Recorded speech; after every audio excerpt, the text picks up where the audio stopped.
Merhaba arkadaşlar, kanalımıza hoş geldiniz. Bugün size Philips Latte Go kahve makinamızın iç mekanizmasının temizlenmesini göstereceğiz. Şuradan su haznesini çıkartıyoruz.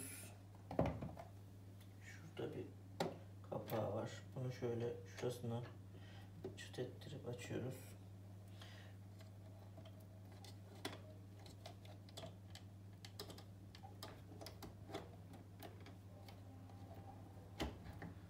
Şunu şöyle direkt çekince çıkıyor. Bu kahve makinesi iç mekanizmasının şöyle altından dökülüyor kahveler. Haftada bir, 2 haftada bir temizlenmesi gerekiyormuş. Ben yakın zamanda araştırdım, biraz ihmal etmişim. Yani bu birkaç aylık duruyor. Şuralarını komple böyle çeşmeye tutup elimizde böyle silkeleyerek yıkayacağız. Şuralarındaki bu kahveler, bunların hepsinin gitmesi gerekiyor. Şöyle çeşmeye tutalım bunu.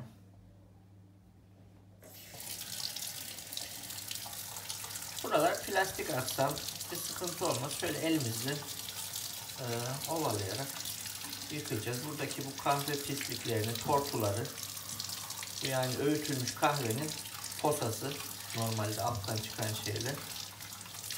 Şunları şöyle yıkamamız gerekiyor.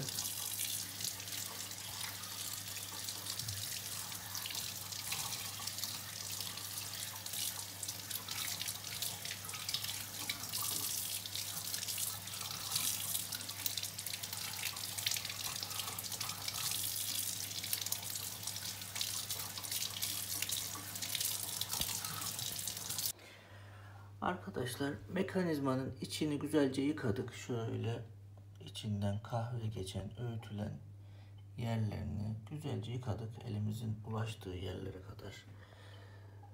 Kuruladık. Islak mendil ve kağıt havlu yardımıyla kuruladık.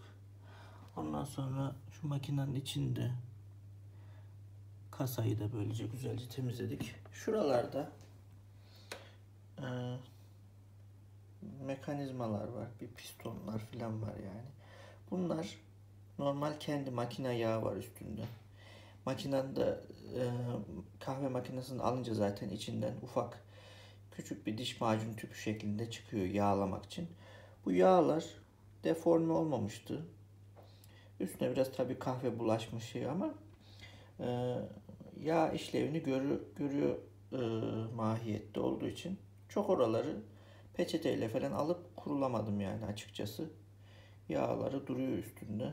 Çünkü olması lazım. Onları komple alsak bu sefer tekrar yağlamamız gerekecek. Biraz beklediğimden çok kirlenmiş yani. Ben de aslında ihmal etmişim. Şöylece özetlersek makinamızın bu iç mekanizmasını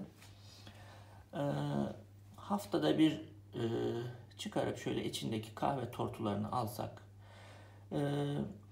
bir de bunun bir daha teferruatlı temizliği var. O da ayda bir yapılsa falan deniyor ama 2 ayda 3 ayda bir yapılsa daha iyi olur aslında. Ona da ilaçlı bir temizlik yapılıyormuş. Hap şeklinde ilaçları var bunun. Şurada görmüş olduğumuz normal kendimizin öğütülmüş kahve koyduğumuz yerinden tablet şeklinde ilaç koyuluyor. Sonra 2-3 kere 4 kere işte normal kahveye basılı tutarak, şuradan kahveye basılı tutarak öğütülmüş kahve çekme yerinden koyduğumuz için şu kahveye basılı tutarak, basılı tutarak şu öğütülmüş kahve modunu açıyoruz. Oradan ilacını atıp bir de iç mekanizmasını temizleme, ilaçlama yapmamız gerekiyor. Onu da 2-3 ayda bir yapsak yetiyormuş. Onu da yeni öğrendim. O ilacını da alınca onu da deneriz beraber nasıl yapıldığını. Şu an kahvenin tadı falan da değişmedi yani. Ben birkaç aydır kullanıyorum bu makineyi. İçinde de çok aşırı bir pislik yok yani, öyle haftada bir yapmaya değer mi? Bence değmez. Sadece işte içindeki o kahve tortularını, önemli olan şu mekanizmasını çıkartın, temizleyin. İşte Lattego mekanizmasında süt bırakmayın. Kullandıktan sonra yıkayın, kurutun. Çünkü süt daha çok işte kaldıkça koku yapar. İçini kötü eder, çürütür belki.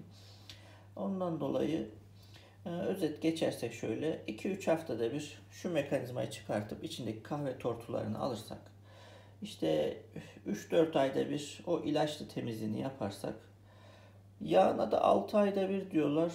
İşte şu deminki gösterdiğim şu pistonların şuradaki şu mekanizmaların şuranın yağlanması, bunu da 6-7 ayda bir, hatta belki yılda bir yağlamasını yaparsak makinamızı çok uzun soluklu kullanırız. Ama makine gerçekten maşallah sağlam bir makinaymış. Yani ben bayağı bir 2-3 ay oldu herhalde alalı. İçini açıp çok fazla temizlemedim açıkçası. Bir iki kere temizledim. Ona rağmen çok içinden öyle bir pislik yapacak, bir ses çıkartacak, makinenin işleyişini bozacak bir sıkıntı çıkartmadı. Temizleme aşaması böyle yani. Arada bir açıp bakarsanız içine iyi olur. Onun dışında kahve aromaları aldık. 8 çeşit. Onları da deneyeceğiz. Tadım testi yapacağız. Önümüzdeki videolarda onları da deneyeceğimiz videolar gelecek kanalımıza. Takipte kalın. Hoşça kalın arkadaşlar. İyi akşamlar.